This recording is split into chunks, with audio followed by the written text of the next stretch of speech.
Sige, pandarin mo.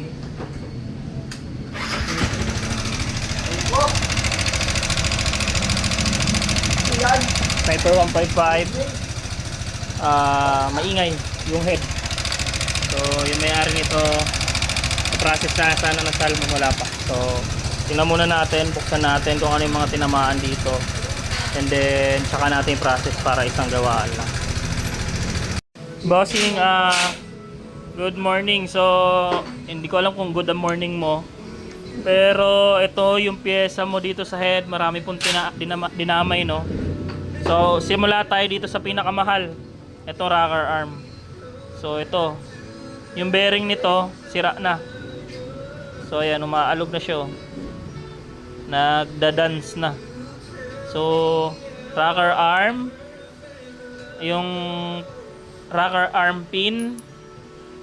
Ito, yung yung tatlo na to. Tapos, itong camshaft.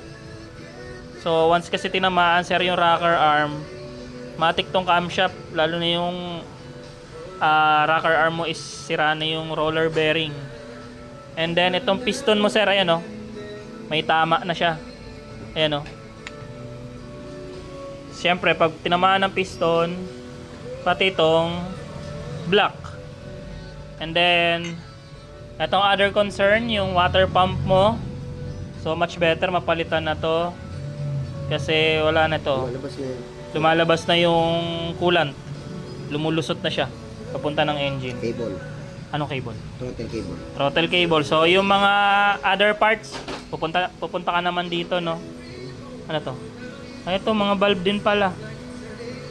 So yung mga valve, so much better mapuntahan nyo na po dito para ma-process natin kung ipaprocess natin to installment. So yan yung nakita natin problema sa motor nyo, sir. So ito, bossing, ito yung sinasabing concern. Throttle cable mo puputol na. Timing guide mo, naka-manual ka kasi, tapos masyado sinagad yung tukod. So gumasgas dito sa timing chain. Timing chain, palitan na. And then may other concern, check natin yung clutch damper sana or clutch lining para isang gawa na lang sana. So yan, punta na po kayo dito para ma-process.